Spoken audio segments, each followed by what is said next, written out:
I drink tap water every single day. Like I fill up my bottled water with tap water. I I do. I don't even. I don't have any bottled water in my home.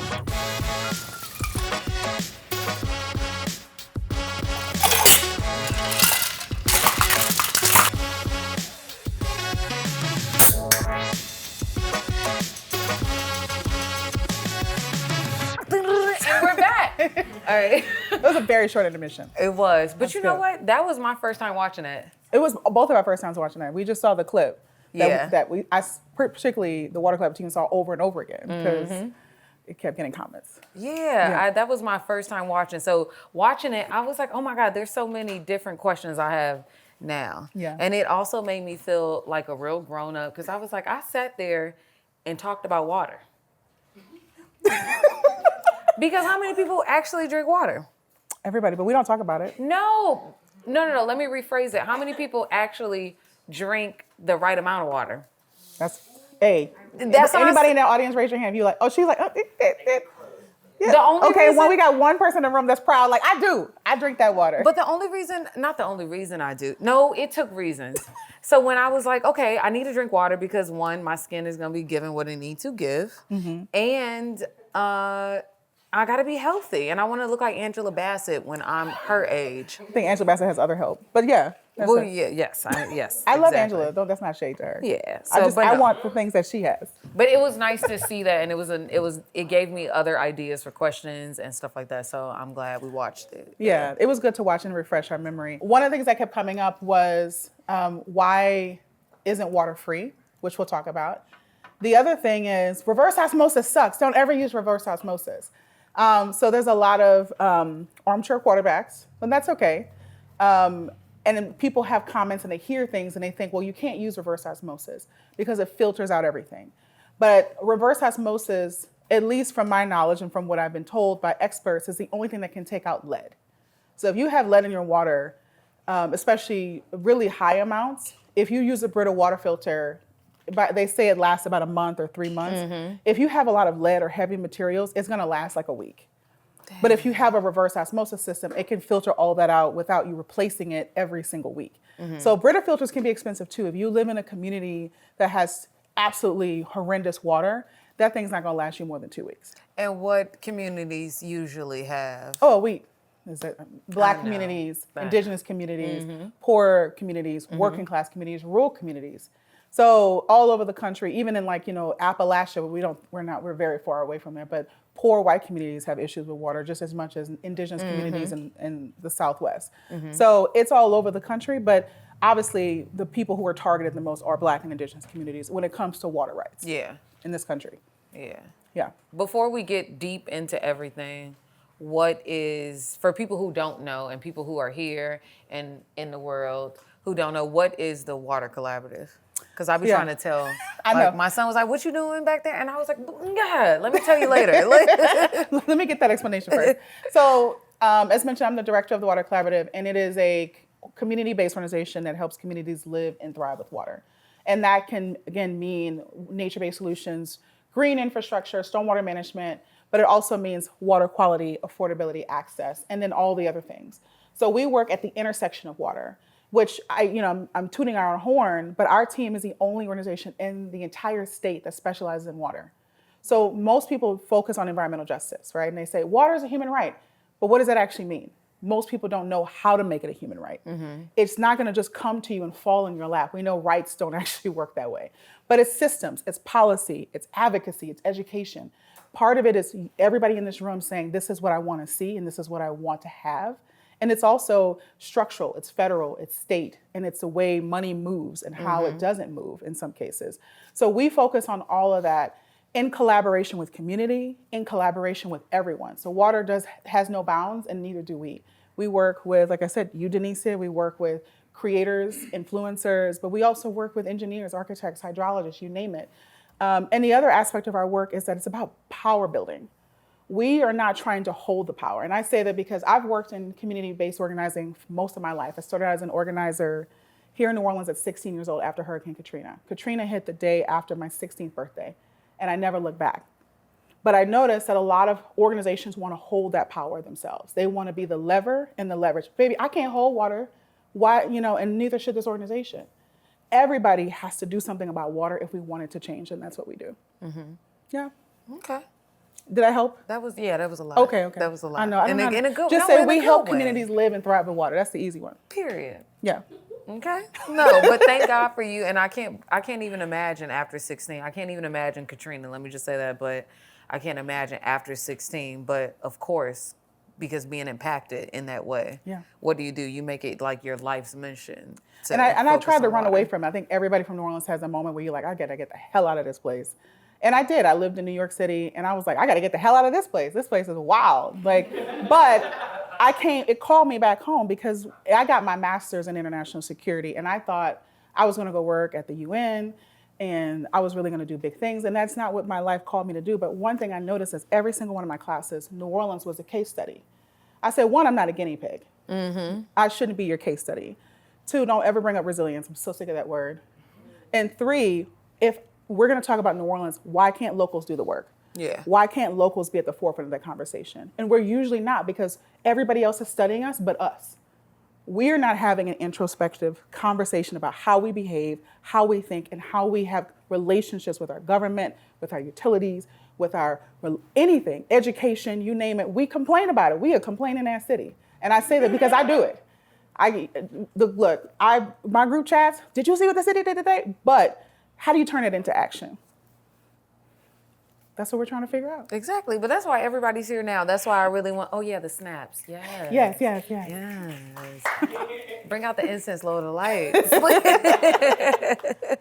All right. Now, I don't know if I'm jumping ahead of things, but I still want to know why it's not free. Oh.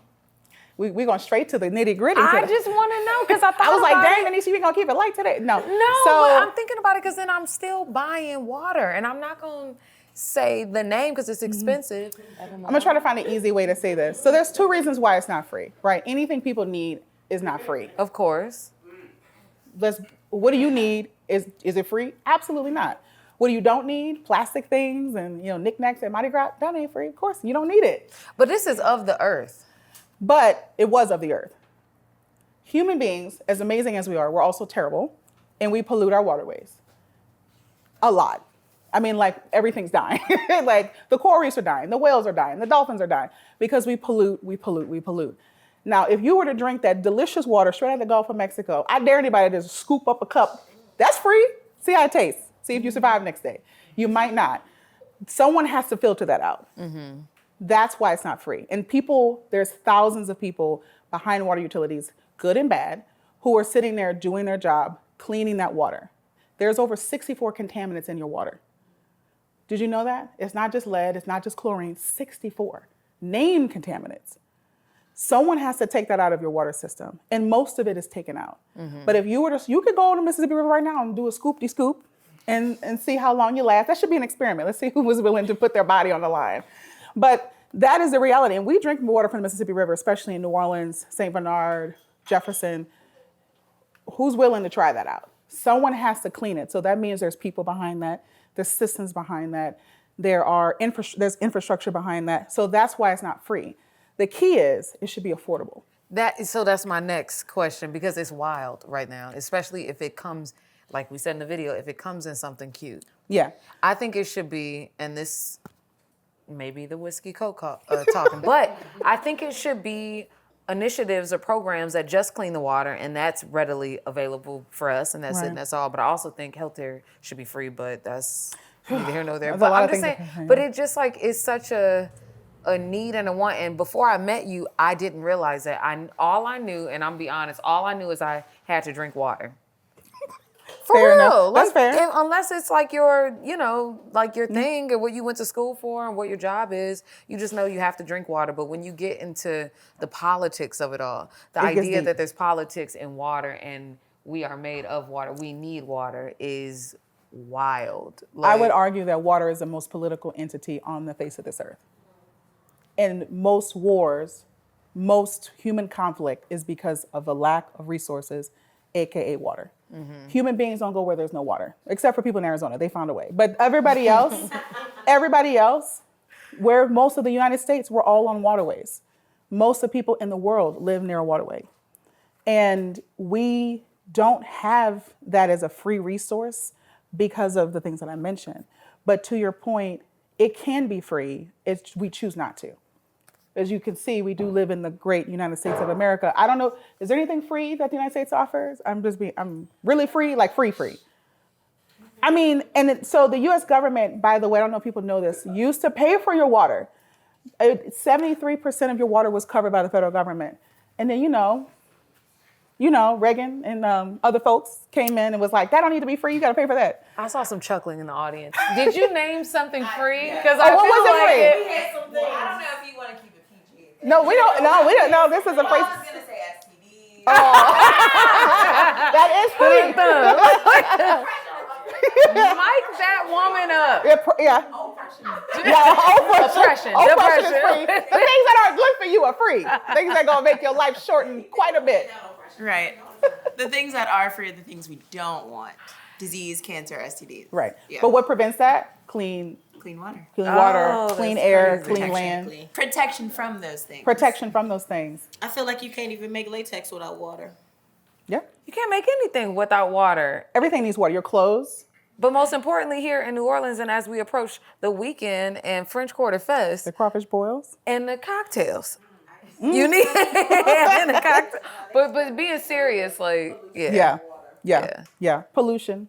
But it's a reality, and most people don't think about the water until it's high as hell. That's why we hate Sewage and Water Board, right? I hear it all day long. That's my number one complaint. I don't get anything else except for that. Or until people's water is brown. It smells. Well, what's wrong with it? I said, it's nothing wrong. It's been wrong with it. You just noticed it today. For it to get brown, means something that's been happening for the last 30 years for it to get to this point. So we have to stop really believing the myth that if it comes out of your faucet and it's clear, it's all good. Because lead, you can't see or smell lead.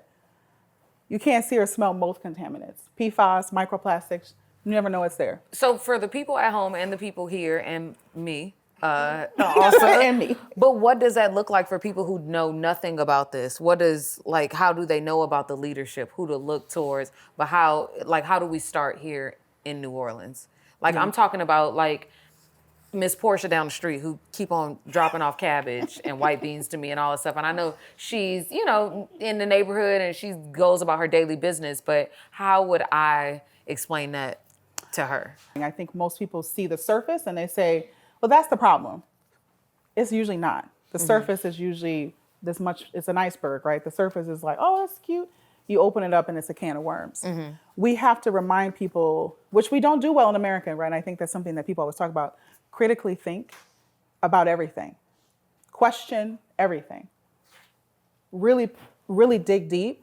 But in the short term, right? You know, if you miss Portia and you just don't really have the time to do all that. Miss Portia, do not be mad at me. I'm just saying, I'm just using you Is as Miss Portia an a real example. person? Yes.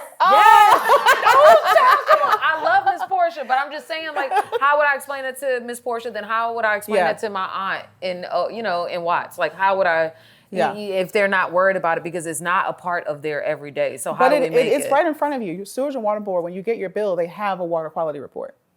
Everybody would have gotten one in the mail. She looking at the price.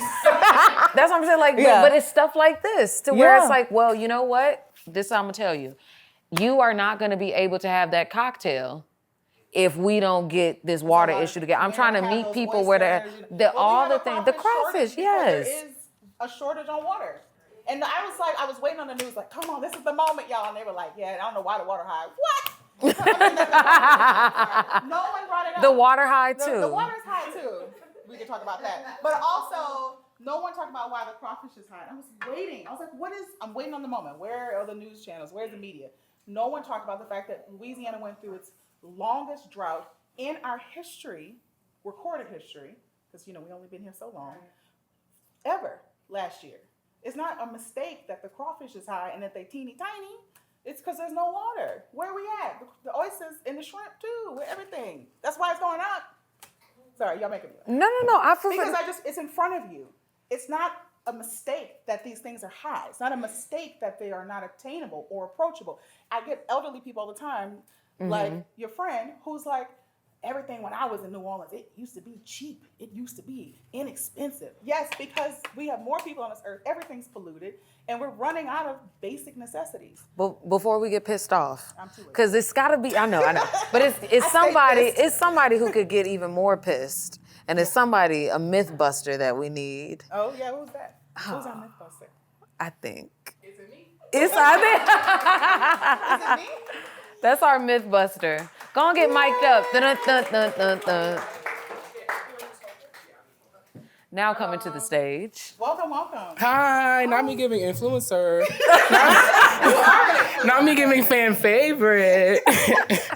Hi, where's my camera? That's your audience, and they're like, Hey y'all. You want to tell who you are? You Oh. first. I forgot. My name is Flim, also known as Ryan to my mom, and people close to me, and I guess the world now. I'm a Gemini. Okay. I'm a Jet Beauty of the Week wannabe. I'm a teacher. I'm an artist. I'm a DJ. And I want to know, who was it that started that myth that rain barrels were illegal? Because Yeah. So I actually had another water organization that does like mostly coastal stuff, and their director emailed me and was like, "I could chase exactly the moment when this became a myth." seriously? Yeah, it's not widely accessible, but he gave me all the details. Basically, they tried to outlaw rain barrels way back. I think it was the 1700s, and because of our great friend yellow fever. okay. But then it was not successful because, it's hard to. Wait, you back up. Y'all know what yellow fever is? That's why people hate mosquitoes too. It's just, this is a long arc in Louisiana. But still water disease, people were dying at massive rates for many years. So that's why. Okay. And that was a myth, but it never actually became law. So it almost, even that's crazy. It never became law in Louisiana that rain barrels were outlawed. It was considered, it was discussed, and no one would pass it because how are you going to outlaw water in Louisiana? That's a hard feat. Damn. Yeah, and you ever tried to tell people in the swamp what not to do? Listen. But if we debunk that, and can I ask the audience? I want to ask you guys this. Everyone knows I'm not from here, so I'm gonna ask. No. I know I'm not. Let me tell you, because we went through this. Now, let me call you to the stage. Not the I am boo. not from here. But I respect everything, and I shut my mouth and I let my ears do the work, and I listen, Take that. and I stay in my place. So I'm gonna ask y'all this question because I know there's a couple folks that are actually from here. Growing up and as an adult now, what's the biggest myth about the water in New Orleans? Like, even as a kid, was there anything, or as a teenager, anything like that? What was the biggest myth? This is the Mythbuster section. That we were still underwater 8 months later. Whoa. Oh, like for everyone else, that you guys were actually underwater. There was like a good 2-3 years. Yeah. Every time you would go somewhere.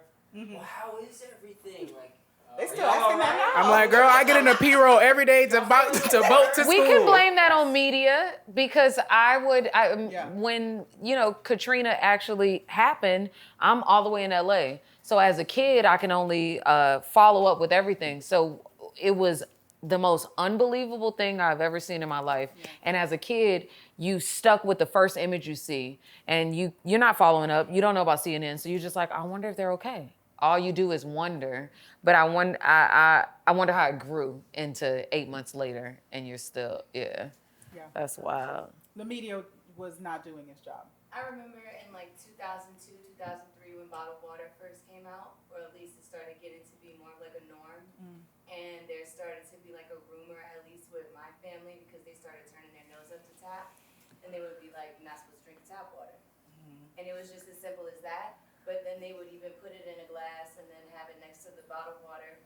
Okay, the tap was a little cloudy, right? And so it was just simple things like that would just, I'm like, okay, well, they just need a little ice, Yeah. Nasty feeling at least, but there was a difference. Yeah. So I'm not from here either. I just want to say that I'm from Detroit originally. And you really need to exactly. exactly. Yeah. Right before we moved, this is my second time living in New Orleans. I lived here in the 90s before Katrina for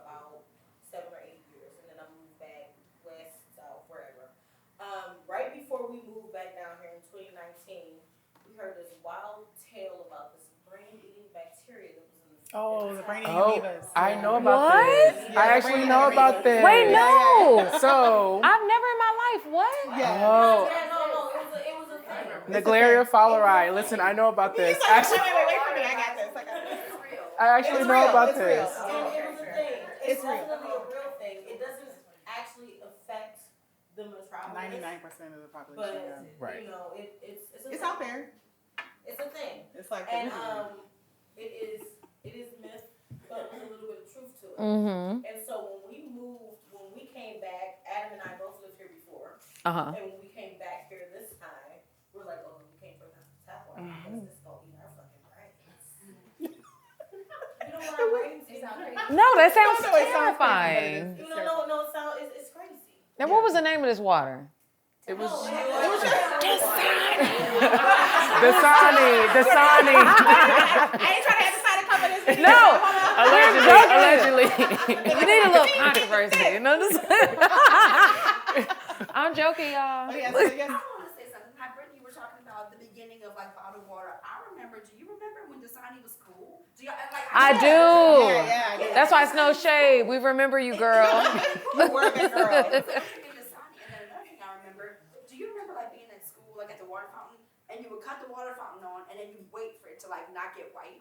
Like you would wait for it. Yeah, I do. Yeah. And like I feel like maybe we shouldn't do that, but I still do it because I'm just like it helps to me. Like I just even at home, I wait for it to like not be white, and then I drink it. That's like muscle memory. So I remember when I first started drinking in LA, because that's where I'm born and raised.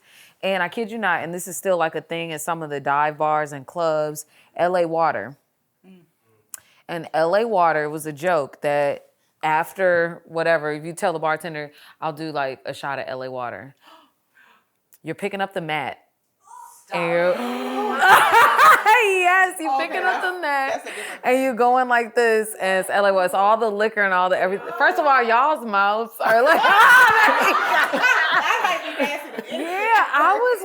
yeah, I was definitely like probably like 21, 22, and LA Drinking Water LA was water? the mat. Yeah. Word. Well, it's, The mat was LA the water. mat was LA. That's terrible. Poor Word. LA water. I mean, we were drinking. Never mind. I think I saw a hand in the back, and then I definitely want to respond to some of these myths for I sure. think also the misconception of what it means to be below sea level, Mm. like that you know, dig a shallow hole in your yard and you've got a geyser. And it's like, Yeah, I get that. Yeah. But you know what? One thing, really quickly before we move on, I'll never forget the moment I moved here, and I think I took like the E2 bus from the airport, and I'm down in the French Quarter, got off by the library, and I'm walking, and I had never seen a ship above me.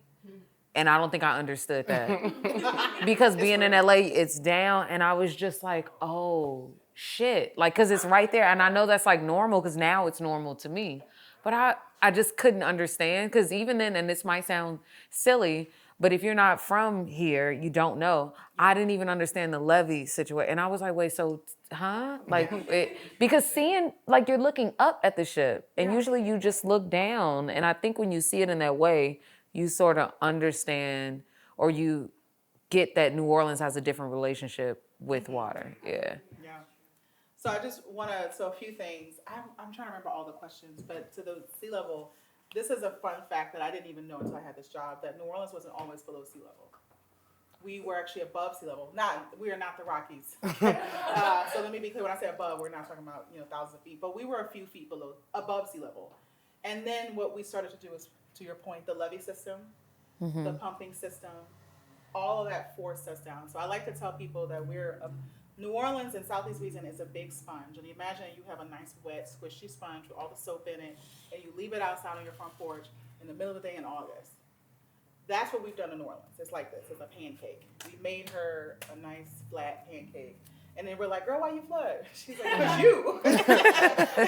I'm thirsty, girl. Stop doing that to me. So to your point, and where there are some neighborhoods where you ain't gotta go that far to hit water, but not most neighborhoods are not like that.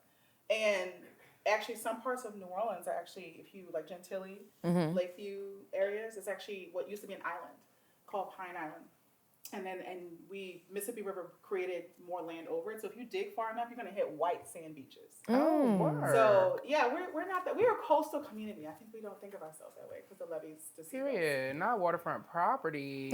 That's why it Well, our costs insurance that rates much. definitely work like that. Well, yeah.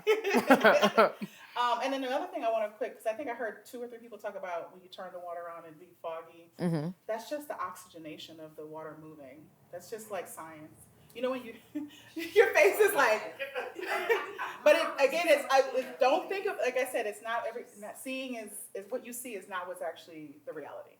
And so when you, just like anything, you turn it on, water moves fast enough. If you go to a river, clean river water, it's going to be bubbling. That's just oxygen moving it. Now, if it's still water and it's still cloudy, we have some concerns. There's something to think about. But yeah, that's just water's doing her job. H2O.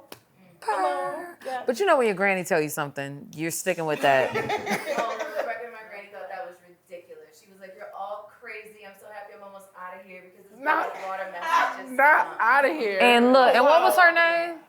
Who? What was her name? That was Audrey Baquet. She said Audrey Baquet. I know that's right. Really up the street. She had the right idea. Has there been any progress on City Park allowing a spot to be an area where we can bring that water to?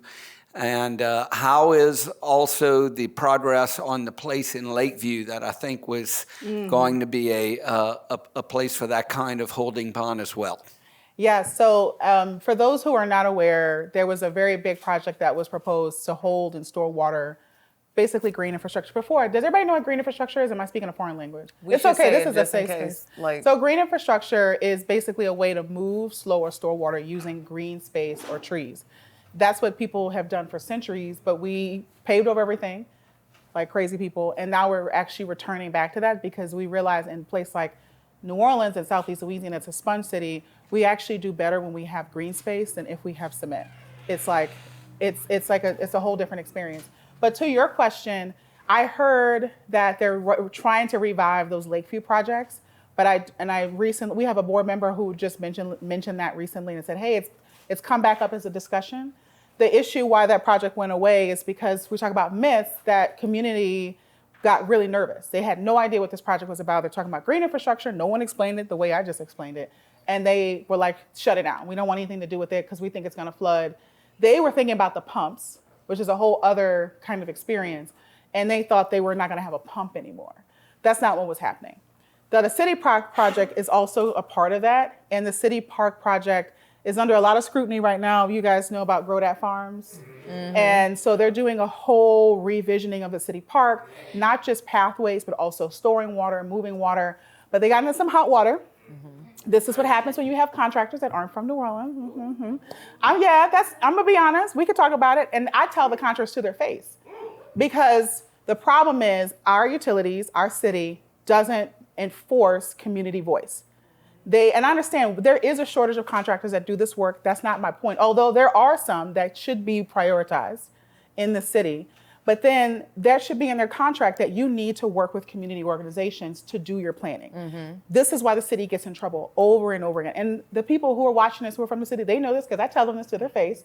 We have conversations about it, but they always get contractors from New York City, from California, from Michigan, who have no concept of how the city works. They don't know we loud. Some cities, I'm gonna say this, I ain't gonna say city. I live in Jefferson Parish right now. I moved in with my husband. I've never seen some people that's so complacent. I'm like, where's our recycling? I don't know, bye. Like, wait, let's have a conversation about it. I'm like, what, we not gonna talk about that? They like, bye, girl, I don't know, I got what I need. I got my Chick-fil-A, I'm good. I don't know, they just don't. They got 6 Chick-fil-A's at my house and they're like, we are fine. So, but New Orleans, we are so community-centric. We're so focused on each other. Like you say, your neighbor down the street, but what about her? But what about the small business where I get my coffee? Yeah. So they don't understand that. And they're like, oh, every time they're like, oh, these people, they really into it. Oh, shit. And then it blows up. Mm-hmm. The city has to require that in your RFPs. You have to work with a community organization, somebody. Imagine if that same group would have worked with Grodat. Imagine the beauty that would have come out of that. Now you got people pissed off. Rightfully so. So this is the issue that we run into over and over again, but I hope that answers your question. Yes, thank you. Okay, I'll ask a cocktail question. Do you do non-alcoholic? No, I'm just playing. Every good cocktail starts off non-alcoholic. Oh, that's a different way to think about it. I got a better, so most people like, oh, cocktails. Oh my God, Denicia, cocktails. Actually, that was not the goal for me. I just get your attention with cocktails. History and social issues is the goal. That's why I'm right here. So none of this is about cocktails. It just keeps you here and it gets you here. Like, you know what I mean? So it's bigger than that, but we wouldn't have any of these things that we love without having water. But that's why I think it's so important. It's so cool. That's why I'm so glad we met. I know. Shout out to you again. But where'd he go? Oh, Evan left, I think. I know that's He had right. life. He had life to take care of. But I have a question, and I want to go back to the audience because I think it's really important. I think we just talked about this before we started, but what is your favorite cocktail bar or restaurant in the city? Because it's competitive out here, and everybody want to claim they're the best cocktail place. But in your opinion, your humble opinion, your number one. I think ours might be the same. Oh, what is it? I'm gonna let you go, but I think it might be the same. So this is something too controversial? No, it's not controversial, but this is something that's like some people are like, are you for real? I'm like, yeah, I'm a dive bar girl. Because the real things happen in a dive bar. And so I think that, people don't look at dive bars as like cocktail bars. Yeah. But I believe you can get the best drink in a dive bar because you know where you're getting. You get the community in the dive bar. You get real shit. You usually don't have food, so you can order what you want, but you're at home in a dive bar or a hole in the wall. It's just something about it. Yeah. I think it would be controversial if I Picked one? Yes. That's fair. We're not gonna put you on the spot. We're And gonna put I- Ryan and on the spot. Oh no, I can't be put on the I spot love- either. I I work love- in them, so I love a dive bar. same. Any type of dive bar. Like the raggedier. Oh, Raggedier is a word. I wanted floors. to give almost condemned building. Yes, it needs to give like this not right. I probably should not be here. It's giving cash only because Hello. then I can stop myself. It should be no Apple Pay. It'll be nothing like that. But I love it because you get the community and you can get the issues and know where you at and stuff like that. But I love a dive bar. Yeah, I would have to say similarly. I can't name one also for I get it. community reasons, but Yeah. If we were to go to one right now, where would you take me? Oh, okay, that's a safe space. OK Bar is probably the closest, so I would probably have to say OK Bar. If OK Bar is closed for some reason, Poor Boys is probably next. Oh, Okay. I was Yeah. about to say, we're going to the pits of hell. But I do like, we got Oh, we have a new guest. Who is it? I feel like we're on those TV shows. Who's coming in now? 90s. I love it. But no, I love it. That's why I love a dive But bar. yeah, I was like not raised in dive bars, but I like came of age Yeah. in a dive bar. There are Yeah. so many of my closest friends that I've met sitting in a chair with my feet on a table. Yeah. You know, I have not been asleep, but people have been asleep. Because anything because can you're at home. happen. Yeah, but you know what? With the dive bar, I'd rather start right there because you can get higher. When you go into these cocktail bars, sometimes it's just too Yeah, pretentious. pretentious. I've been drinking. Pretentious. Pretentious. It's okay, we got you. Pretentious. Okay, Pretentious. that's what I said. It takes a village. It takes a Sometimes, and village. so you can't go down. You can't get the beer you want. You can't get a beer and shot, anything like. If you go into a dive bar, everybody can afford it. So I have no. I don't have anything in this game, so I'm gonna just say, my favorite dive bar, because of memory, and I don't know if it counts as a dive bar because it does have food, is Protocol. I have so many good memories I know there. that. They got plates. Yeah, But I still think they qualify themselves as a dive bar, right? They do? Yeah. I consider Protocol to be a restaurant, which means I it probably thought It's a has dive bar restaurant. restaurant. Sure. No? It Now might be. we can All I say know is Buffa's that across the street. You Buffa's know, is- but they kind of fancy. I'm talking about Like dive. nothing. Like oh. Yeah. Dive where in it. like you go in the bathroom and someone has like scribbled on the wall or maybe like punched a hole in the wall. Yeah, and, like, yeah. The toilet's like half broken. Okay. And you're Yes, like, oh my it's got God, to it's give. crazy. It's got to give I don't know. Protocol that. used to be like that. Now it's Really? cleaned up because of tourists.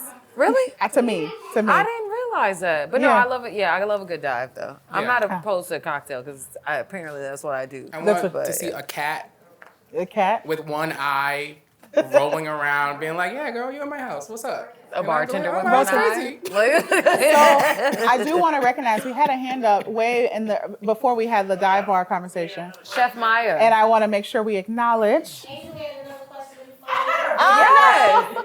She had a real question. No, that's fair. I have a legitimate water question. Okay. Your questions are real too. Don't worry about that. So I grew up in the River Parishes, Cancer Alley, Laplace, aka Laplace.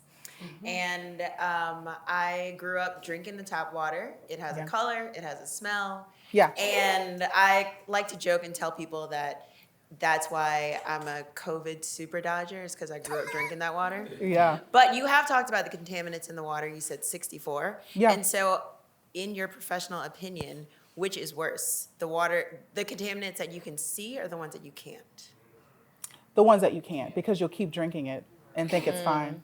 And then for the river parishes, there's something called BTEX pollutants. I'm not going to get into the full technical terminology, but that comes from petrochemicals, chemical plants, and runoff from those. That is extremely dangerous, and as we know, causes cancer, causes all kinds of health problems.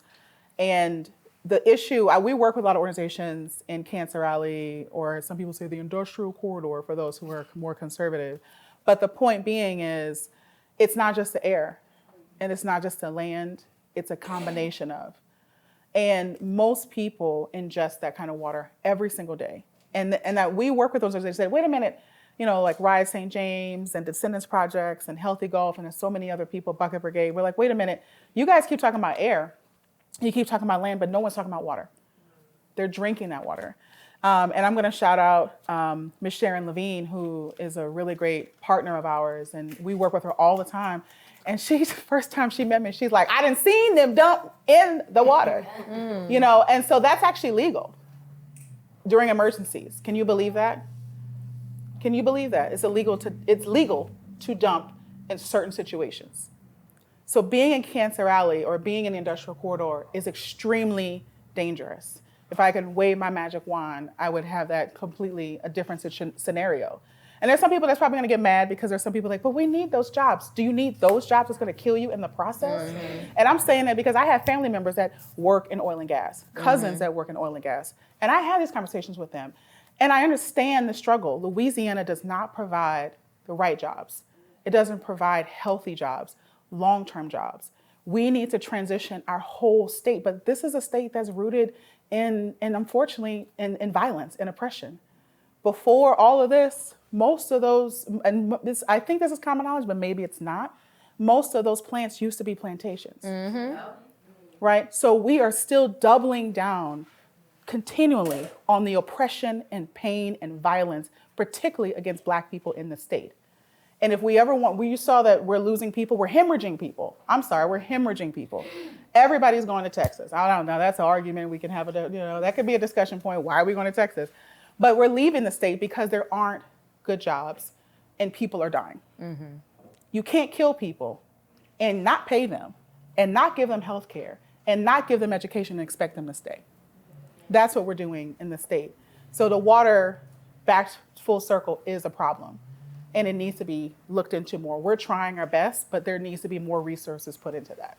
But I think that just because the reason we're talking about, the reason we're here and the reason you started your work and everything like that, just like the question she asked, and we try to separate the questions, like, okay, I'm gonna ask a serious question, then I'm gonna ask a fun question. Our regular day life and those fun questions have to do with the water. It's just a issue altogether. So whether you're at a dive bar, a cocktail bar, or taking a bath, or drinking from the faucet, it's the same. It's the same We don't thing. have to separate it and go, Right. oh, Well, and when you're at the dive bar, this is a conversation you should be having. and that's what I'm saying. So In that's between what I'm talking saying, like, about how do we- Beyonce and what Megan Thee Stallion did, talk about that water. How In do we between. make it a normal conversation? But I think in order to do that, you need to understand that it's a part of your everyday life, no matter what you do for a living. Absolutely. Yeah, so. I think there's a hand in the back, and then the lady in the green.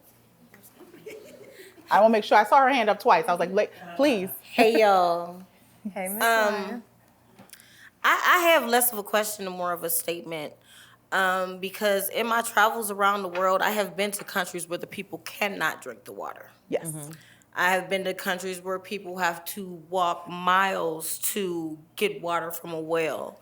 I went to visit South Africa in the middle of the South African water crisis in Cape Town. And just to put that out there, we take our water for granted.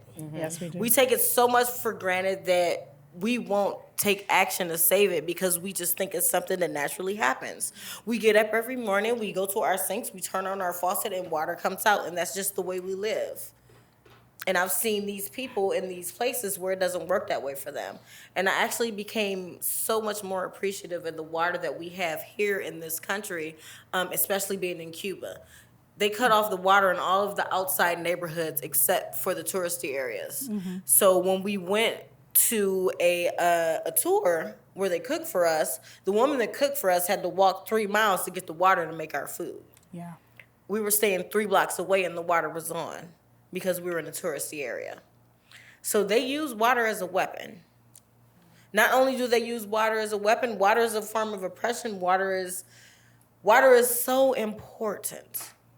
And it's something that we really don't think about. And it's really important that we take action to preserve our water, to make water more accessible for all of us, because there are people in this country, not in the country, but in the world, Thailand, Cuba, Mexico, places that I've been where they cannot turn on the faucet. And if they do turn on that faucet and use that water, they can't drink it. They might be able to use it to bathe. You know, I've been to places where they told me don't even use the water to brush your teeth. That's right. And that's a thing. That's really a thing, because all of the water in the world, we can't use all of the water in the world.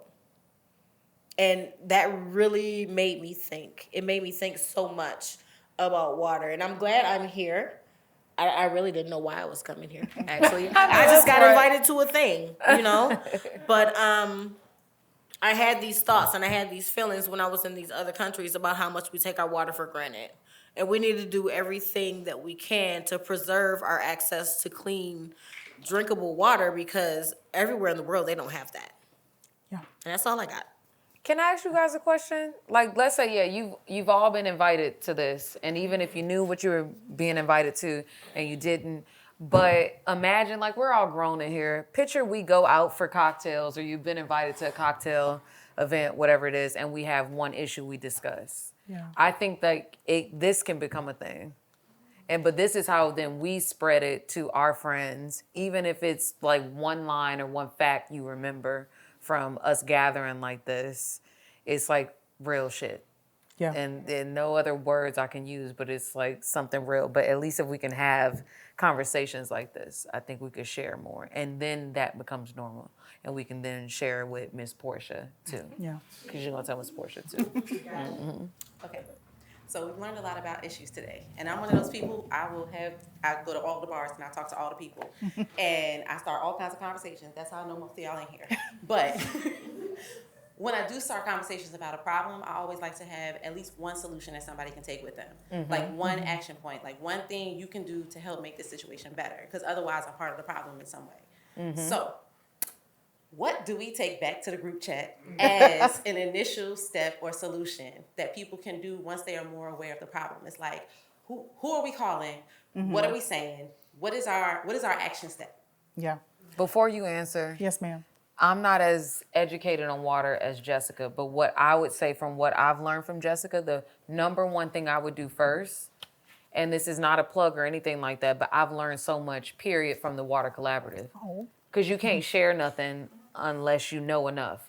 But I think y'all have done such a good job of putting it in regular words. So do we just send people to their website, Instagram? Yeah. But I'm talking about everything, even down to the newsletters and everything that Sierra does. It makes sense. I didn't understand the drought until I actually opened the email, and it was simple bullets, something you can share with even a child. Like the information we need to know here in New Orleans. So we're And signing people up. Well, I'm just saying, like it's a resource. But yes, She's like, signing "Yo, we signing people up." I'm just saying, from somebody who isn't as educated, yes, it's something. Also, because it's direct information on the internet, and we're all scrolling anyway. Right. So if you see one thing, it's something that you can actually take in and use. That's what I mean. So I'm like, just like, okay, step one. Step you one. feel it. I 'Cause told you gotta that learn. You depressed, you disempowered. You can't drink the water. You thirsty. You got Step to learn. one is Yeah. go here, The Go Water there. Collaborative. and then they're gonna have a little bit of maybe step two. Yeah. Step well, two. thank you for plugging us. Of course. But I'm going to toot our own horn. Like I said, we're the only organization that does this in the state. Yeah. And we represent not just Louisiana, we represent the entire Gulf South. Also, thank y'all. Yeah. So we have partners in Mississippi, Texas, Alabama, and so on. And we're growing continually. The thing is that our whole job as an organization is to make this understandable, palatable, and easy to share. The other thing too is if you have I have people that come to me like, my water bill is high, help me. I send them directly to the director of Sewage and Water Board. I have issues with the levee system and I don't know what to do with this. I'll send you directly to the Army Corps of Engineers. We don't turn anybody away at our organization because that's what we do. We have all the relationships. So if we can help one person a day, one person a week, we've done our job. The other thing though, to your point, I'm gonna take it a step higher is to the, Maya, is that right? Yes. Maya's point in the back, bringing it full circle. I'm so glad you said that because there's an international crisis happening at this very moment. Sudan, Congo, Palestine, we can go down the list. Latin America, South America is going through crisis as we speak. And part of that is water. The tap water is the key to the conversation though. Because when we take the capitalism out of water, you humanize yourself.